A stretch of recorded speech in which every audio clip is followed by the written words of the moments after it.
नमस्कार दोस्तों, मैं हूं डॉक्टर अरविंद नामदेव। मैं शिवालय हॉस्पिटल कोलार भोपाल में पेट एवं लिवर रोग विशेषज्ञ के रूप में कार्यरत हूं। मैंने पिछला वीडियो किया था कि अपेंडिसाइटिस क्या होता है, और अभी हम आज इस वीडियो में बात करना चाहेंगे कि अपेंडिसाइटिस का डायग्नोसिस और इलाज क्या होना चाहिए। देखिए, कुछ बीमारियां ऐसी हैं जिनका कारण ऑनेस्टली अभी मेडिकल साइंस में भी नहीं पता। तो अपेंडिसाइटिस भी एक उनमें से चीज है। देखिए, अपेंडिक्स क्या होता है, मैंने बताया था कि एक टेल नुमा स्ट्रक्चर है जो बड़ा छोटा सा होता है सीकम के पास। प्रॉब्लम यह है कि ये इंटेस्टाइन का वो हिस्सा है जो वेस्टिजियल है, कोई काम नहीं करता हमारे यहाँ। थोड़ा इम्यूनिटी में रोल है, बट हमारे पास इम्यूनिटी में काम करने के लिए और बहुत सारी चीजें हैं। तो अपेंडिक्स में जब भी प्रॉब्लम होती है तो एक सिंगल लाइन का आंसर है कि आपके डॉक्टर आपको सर्जरी एडवाइस करेंगे, इसको निकाल दिया जाए। क्यों? क्योंकि इसका शरीर में काम कुछ नहीं है, लेकिन कॉम्प्लिकेशंस ये बहुत ज़्यादा करता है, जो कि लाइफ थ्रेटनिंग भी हो सकता है अगर सही समय से इलाज ना लिया जाए। तो आपको सिंगल लाइन में अगर मैं बोलूँ तो आपके डॉक्टर सबसे पहले जो बोलेंगे कि अपेंडिसाइटिस अगर डायग्नोसिस हुआ है तो इसको सर्जरी करके निकाल दीजिए, ताकि भविष्य में जितनी भी लाइफ है, जो भी है, यंग है तो डेफिनेटली लंबी लाइफ है, तो आपको दोबारा कोई इस तरह से कॉम्प्लिकेशंस ना हो जो लाइफ थ्रेटनिंग हो सकते हैं। अब सवाल ये आता है कि अपेंडिसाइटिस क्यों हो जाता है और इससे कैसे बचा जाए, और इसका इलाज तो जैसे, या डायग्नोसिस कैसे, हम समझे कैसे कि हमें अपेंडिसाइटिस हो गया है। तो देखिए, अपेंडिसाइटिस किन कारणों से होता है इसका आंसर भी थोड़ा मुश्किल है कर पाना, मेरे लिए नहीं, मेडिकल साइंस के लिए ही। उसका कारण ये है कि अपेंडिसाइटिस एक बहुत पतली जैसी चीज है, तो उसके अंदर जो बोलना चाहिए, जो उसका ल्यूमेन है, जो उसके अंदर जो स्पेस है, वो भी बड़ी जरा सी है। नॉर्मली यहाँ पे हेल्दी बैक्टीरिया होते हैं, जैसे हमारी कोलोन में भी बहुत सारे बैक्टीरिया, हमारी बॉडी के सेल्स से ज्यादा बैक्टीरिया हमारे अंदर, हमारी लार्ज इंटेस्टाइन, बड़ी आंत में रहते हैं, और वो भी एक तरह से एक ऑर्गन की तरह काम करते हैं। They are very helpful. बहुत सारी चीजें वो बनाते हैं, विटामिन के बहुत सारी चीजें वो ऐसी बना के देते हैं हमको जो हमारे शरीर के ही काम आते हैं। तो देयर इज अ बैलेंस, या हमारी आंतें और वो बैक्टीरिया जो है एक हेल्दी वे में बैलेंस बनाते हैं और हमको कई तरह की बीमारियों से बचाते भी हैं। अब ये जो बैक्टीरिया है ये हमारे अपेंडिक्स के अंदर भी ग्रो करते हैं, जो अपेंडिक्स पतला सा उसमें भी ग्रो करते हैं, और ये डेफिनेटली अपेंडिक्स की हेल्थ के लिए भी जरूरी है। ये माइक्रो ऑर्गेनिज्म जो माइक्रोबायोटा कहलाते हैं, वो वहां पे एक बैलेंस बना के रखते हैं। बिकॉज ऑफ सम रीजन, कभी मान लीजिए कि फीकल मैटर वहां आ गया, जो हम खाते पीते हैं, वो रेजिड्यू वहां जाके फंस गया है, या किसी भी कारण से वहां थोड़ा सा इन्फ्लेमेशन, सूजन आ गई, तो ये जो चोकिंग जो होती है, जो ब्लॉकेज होता है, उसके कारण जो बैक्टीरियल जो है वहां का, वो बदल जाता है। इन्फेक्टिव बैक्टीरिया जो है ओवर ग्रो कर जाते हैं, क्योंकि वहाँ की कंडीशंस चेंज हो जाती हैं, blood supply, oxygen level changes होते हैं। तो ये एक्सप्लेनेशन दिया गया है कि किसी भी कारण से अगर ये पिन पॉइंट हॉलोनुमा जो चीज़ है उसमें ऑब्स्ट्रक्शन आ जाए, तो वहाँ के बैक्टीरिया बदल जाते हैं, वो ओवर ग्रो करते हैं, और वही फिर अपेंडिसाइटिस करते हैं, यानी कि अपेंडिक्स में सूजन पैदा कर देते हैं। ये जनरली पैथोजेनिक बैक्टीरिया होते हैं। अब ये ब्लॉकेज क्यों आता है, ये अभी भी बहुत डिफिकल्ट है एक्सप्लेन कर पाना, बट ये कभी हो सकता है। खाने पीने की चीज़ें आई और वहां जाके अगर उन्होंने चीज़ों को ब्लॉक किया तो अपेंडिसाइटिस आपको हो जाएगी। अब बात आती है कि इससे बचने का क्या तरीका है। तो देखिए, बचने के लिए जो बोला जाता है, हेल्दी लाइफस्टाइल बेसिकली, कि आपके खाने में फाइबर्स अच्छा हो, आप थोड़ा हाइजीन, साफ सफाई का विशेष ध्यान रखें, खाने में पानी खूब सारा पी के रखें, हाइड्रेशन अच्छा रहे ताकि चीज़ें आराम से क्लियर होती रहें, डाइजेशन प्रॉपर रहे, रूटीन अपना ठीक रखिए। बाकी एडिक्शन से बचिए, तम्बाकू शराब ये सब ना पिए, जो आपकी आंतों की चाल पे भी फर्क डालते हैं। This is the only way कि जिससे हम सोच सकते हैं कि अपेंडिक्स को हम हेल्दी रख पाएंगे। फिर भी ये चीजें कभी कभी होती हैं, और आप देखेंगे कि बच्चों में ये इंसिडेंसेस थोड़े ज्यादा होते हैं। तो ये थोड़ा मेडिकल साइंस के लिए भी चैलेंज है इवन टुडे, कि ये क्यों हो जाता है, इससे बचने के क्या सही तरीके हैं। आपको इसलिए बहुत सारा ज्ञान मिलेगा, लेकिन ऑनेस्टली सिंपल चीज़ों पे ही स्टिक होना चाहिए। ज़्यादा कॉम्प्लिकेटेड, मैंने देखा कुछ लोग नींबू पानी पीते रहिए तो उससे हो जाएगा। नींबू पानी इज़ गुड, सबको पीना चाहिए, लेकिन ऐसा नहीं कि नींबू पानी पीने से आपका अपेंडिसाइटिस से आप बच जाएंगे। जब इसमें किसी भी कारण से ब्लॉकेज है, मान लिया आप पूरे साल भर नींबू पानी पी रहे हैं और कभी फीकल मैटर, बिकॉज ऑफ से कि आप घूमने, बहुत एक्सरसाइज की, आपने प्रॉपर दूसरे समय पानी नहीं पिया और कॉन्स्टिपेशन हुआ, आपको स्टूल हार्ड हो गए, उसमें से कोई एक फीकल मैटर का छोटा सा टुकड़ा भी जाके अगर अपेंडिक्स में फंस गया तो it can create a problem. But उससे बचने की भी बॉडी जो है वो कोशिश करती रहती है। जो हमारे बॉडी मूवमेंट है, वो सब जो पेरिस्टाल्सिस जिसे हम बोलते हैं, ये सारी चीज़ों को आगे बढ़ाती रहती हैं।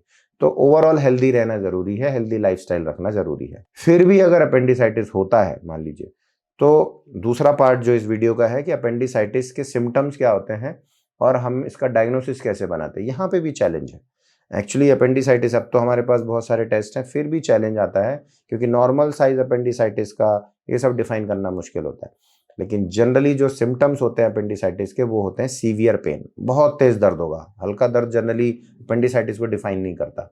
इसके डिफरेंशियल में आप ये समझ लें कि जैसे कि इतना तेज दर्द होगा कि इसमें आपके डॉक्टर जो है कहीं पथरी तो नहीं फंस गई ये भी सोचेंगे, फीमेल्स हैं तो एक्टोपिक प्रेगनेंसी रप्चर तो नहीं हो गई ये भी सोचेंगे, आपकी इंटेस्टाइन के दूसरे हिस्से में परफोरेशन तो नहीं होगा। तो ये डिफरेंशियल कहलाते हैं कि ये सब दिमाग में आते हैं। जनरली पेन बहुत सीवियर होता है। मोस्ट ऑफ द टाइम शुरुआत में आपको पूरे पेट में दर्द महसूस होगा क्योंकि विसरल ऑर्गन है, पर अल्टीमेटली जब इन्फ्लेमेशन यानी सूजन ज़्यादा हो जाएगी तो राइट साइड में आपका दर्द आ जाएगा और वहीं पे फिक्स हो जाएगा। इसके साथ में बुखार और उल्टियाँ भी होंगी आपको साथ में इन्फेक्शन के। तो जब भी ये चीज़ इस तरह से आती है तो उसमें हम अपेंडिसाइटिस सस्पेक्ट करते हैं। और इसका डायग्नोसिस जो है उसके कई मतलब बेसिकली क्लिनिकली होता है कि भाई एक व्यक्ति को शॉर्ट ड्यूरेशन बहुत तेज दर्द हुआ जो पहले पूरे पेट में था और फिर अल्टीमेटली राइट साइड में लोकेट हो गया, तो it favours a diagnosis of appendicitis. दूसरा जो है अब जो अवेलेबिलिटी है कि रूटीन ब्लड टेस्ट में काउंट्स वगैरह देख लेते हैं, इन्फ्लेमेटरी मार्कर्स देखते हैं और सबसे इंपॉर्टेंट इमेजिंग, कि हम अपेंडिक्स को सीधे देखने की कोशिश करते हैं। जैसे जैसे सोनोग्राफी की बहुत अच्छी मशीनें आ गई हैं तो हाई फ्रीक्वेंसी प्रोब से जब हम यहाँ पे देखते हैं तो हमको अपेंडिक्स अपने आप में दिख जाता है। सूजा हुआ अपेंडिक्स जो होगा, इन्फ्लेम्ड अपेंडिक्स होगा, उसके आसपास थोड़ा फ्लूइड रहता है और अपेंडिक्स जो है उसका साइज सूजने के कारण थोड़ा ज़्यादा बड़ा दिखता है। बाय डेफिनेशन 6 mm से ज़्यादा अगर अपेंडिक्स दिख रहा है तो उसको हम विद ऑल क्लिनिकल बैकग्राउंड तो there is a high suspicion की अपेंडिसाइटिस ही है। इसके साथ ही अगर कुछ डाउट रहता, मान लीजिए जैसे मैंने अभी बोला कि पिछले वीडियोस में कि अपेंडिक्स की लोकेशन भी अलग अलग होती है, पीछे की तरफ भी चला जाता है, तो कई बार वो सोनोग्राफी से गैस आने के कारण नहीं दिखता है तो आपके डॉक्टर जो है इमीडिएटली आपको सीटी स्कैन करने ही बोलेंगे कि आप जो है अपेंडिक्स और एब्डोमिनल सीटी कराइए। सीटी में क्या 3 डायमेंशनल होता है तो आपको पीछे की तरफ, आगे, बीच में सब चीज़ें बहुत अच्छे से दिखती हैं। तो गोल्ड स्टैंडर्ड जो है अब सीटी स्कैन माना जाता है डायग्नोसिस के लिए। अगर सोनोग्राफी में नहीं दिख रहा है तो आपके डॉक्टर लिखेंगे रिपोर्ट में कि appendix could not be visualised. इसका मतलब ये नहीं है कि उन्हें देखना नहीं आता, इसका मतलब ये है कि बीच में एयर थी, डिस्टेंशन था या आप बहुत मोटे हैं तो वो चीज़ नहीं देख पाए क्योंकि जो सोनोग्राफी की जो अल्ट्रासाउंड वेव्स है वो वहाँ पे जाके ठीक से रिफ्लेक्ट होके नहीं आ रही हैं, तो आपको सीटी स्कैन एडवाइस किया जाएगा। और CT scan most of the time clinches the diagnosis कि यहाँ पे अपेंडिसाइटिस है। अब डायग्नोसिस अगर बन गया है, तकलीफ बहुत ज़्यादा है, तो अगर यहाँ पे एक रूल आता है कि गोल्डन आवर बोलेंगे कि विद इन 24 आवर्स अगर आप हॉस्पिटल में पहुंच गए हैं, तो देखिए यहाँ थोड़ा समझना है कि अपेंडिसाइटिस में जब इन्फ्लेमेशन शुरू होता है तो अगर आप उसी समय पहुंच गए हैं तो आपको इमीडिएट सर्जरी एडवाइस करेंगे दवाइयाँ देने के बाद, क्योंकि अब ये बार बार नहीं होना, मतलब आपके डॉक्टर नहीं चाहते कि बार बार हो आपको भविष्य में। और ये देखा गया है कि एक बार अपेंडिक्स का एपिसोड आता है तो रिकरेंस के चांसेस बहुत हाई होते हैं। तो यहाँ पे अगर आप विद इन टाइम पहुंच गए, सिर्फ सूजन आई है, कॉम्प्लिकेशन नहीं दिख रहा, तो इमीडिएट सर्जरी करके उसको निकाल दीजिए, that is the best thing. पर अगर डायग्नोसिस बनने में डिले हो गया या हॉस्पिटल पहुंचने में लेट हो गए हैं तो आपके डॉक्टर हो सकता है, क्योंकि वहाँ पे सूजन के बाद जो लीकेज होता है, जो फ्लूइड बनता है, उसमें कभी कभी इन्फेक्शन होता है, तो बेसिकली हमारी बॉडी जो इम्यूनिटी है वो भी उसे रोकने की कोशिश करती है। तो वहाँ पे जिसको हम बोलते हैं अपेंडिकुलर लंप जैसा बन जाता है। ये जो लंप है यानी वहाँ कलेक्शन बन गया है। अब कलेक्शन इन्फ्लेमेशन या वहाँ पे हल्का रप्चर हुआ है जो भी है, तो एब्सेस जैसा थोड़ा सा कलेक्शन है, लेट आए हैं आप, तो हालांकि कुछ सर्जन जो बहुत एक्सपर्ट होते हैं वो इवन उस समय भी सर्जरी करके निकाल देते हैं, but most of the time अब वो चीज़ें बहुत इन्फ्लेम्ड है तो वहाँ पे दवा दे के उसको सुखाने का पहले प्रयास किया जाता है। तो हो सकता है आपको एडमिट कर लिया जाए, कुछ दिन दवाई दी जाए, या आप बिल्कुल स्टेबल है लेकिन वहाँ लंप बन गया तो थोड़ा सा रुका जाए। तो एक गोल्डन पीरियड रहता है कि अगर आप विद इन टाइम आ गए तो सर्जरी कर दी जाएगी, लंप जैसा दिख रहा है तो आपको रुकने को बोला जाएगा। और इसके ऊपर है कि लंप के साथ रप्चर होकर अगर पूरे में फैल चुका है, पेरिटोनाइटिस हो गई है, एसाइटिस जैसा दिख रहा है, फ्लूइड दिख रहा है आपके पेरिटोनियल कैविटी में, दिस इज एन इमरजेंसी। आपके डॉक्टर इमीडिएट फिर रिस्क लेके भी इमरजेंसी करेंगे। जनरली इसी से हम बचना चाहते हैं, इसलिए आपको विद इन 24 आवर या फर्स्ट एपिसोड ऑफ अपेंडिसाइटिस के साथ ही सर्जन आपको अपेंडिक्स रिमूवल की एडवाइस देते हैं, क्योंकि बाद में पेरिटोनाइटिस हो जाए तो कॉम्प्लिकेशन बहुत ज्यादा होता है, सेप्सिस के साथ मल्टी ऑर्गन फेलियर जो जानलेवा भी हो सकता है। इसलिए अपेंडिसाइटिस में जो बेस्ट ट्रीटमेंट है वो सर्जरी ही है। दवाइयों से कई बार ऐसा होता है कि पेशेंट ऐसा ही बोलते हैं कि साहब हमें तो दर्द ये पहले भी उठा था, हमने तो बस 2 गोली खाई और ठीक हो गए। इसलिए आप देखेंगे कि बहुत सारे दावे भी किए जाते हैं कि साहब ये दवाई वो दवाई इससे और ये जड़ी बूटियों से जो है खाया और हमको अपेंडिक्स का दर्द था। Most of the time diagnostic challenge होता है, मिस डायग्नोसिस होते हैं, नेचर है, नेचुरल चीजें हैं। समटाइम्स जैसे हम परसेंटेज में बात करते हैं कि भाई अगर एक बार हुआ तो आपकी प्रोबेबिलिटी ऑफ जो है वो दूसरों से बहुत ज़्यादा है, कॉम्प्लिकेशन रेट बहुत ज़्यादा, तो आपको एडवाइस जो स्टैंडर्ड ऑफ केयर के हिसाब से दी जाएगी, भाई इसे निकाल दीजिए। अगर कॉम्प्लिकेशन हुआ तो बहुत गंभीर होगा। मान लीजिए आप कहीं रिमोट एरिया में फ्लाइट में हैं या कहीं क्रूज पे चले गए घूमने या कहीं हॉस्पिटल फैसिलिटीज है बहुत दूर पहाड़ों पे हैं और वहां अगर दर्द हो गया तो it can be very difficult. तो आपको जो है विद टाइम अगर डायग्नोसिस क्लियर है तो सर्जरी ही इसका ट्रीटमेंट ऑफ चॉइस है।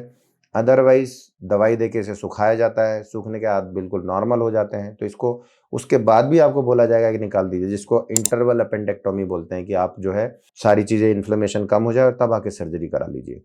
पर जनरली मैंने देखा है बहुत सारे पेशेंट्स फिर नहीं आते हैं। उनमें से कुछ परसेंटेज ऑफ लोग जो हैं वो विदाउट दूसरे एपिसोड के भी आराम से चलते हैं। तो it's not up to us कि हम 100% आपसे बात कर पाए। जो स्टैंडर्ड ऑफ केयर में जो बेस्ट चीजें हैं वो बताई जा सकती हैं, रिस्क जो है वो समझाई जा सकती हैं। यहाँ हम किसी भी चीज में एब्सोल्यूट होकर बात नहीं करते हैं कभी भी। मेडिकल साइंस में रिस्क को असेस करते हैं और जो पुराने विजडम के साथ डिसाइड होता है। तो अपेंडिसाइटिस जो है ये एक्यूट एब्डोमेन है, एक्यूट इमरजेंसी जैसी कंडीशन है। बेस्ट ट्रीटमेंट इसका सर्जरी है। इन्फेक्शन और दवाइयों से कंट्रोल करने के बाद भी इसके लिए ट्रीटमेंट जो है सर्जरी एडवाइजेबल है। आई होप ये वीडियो आपके काफी आंसर्स को जवाब देगा। फिर भी कुछ क्वेश्चंस हैं आप कमेंट बॉक्स में पूछ सकते हैं। नमस्कार।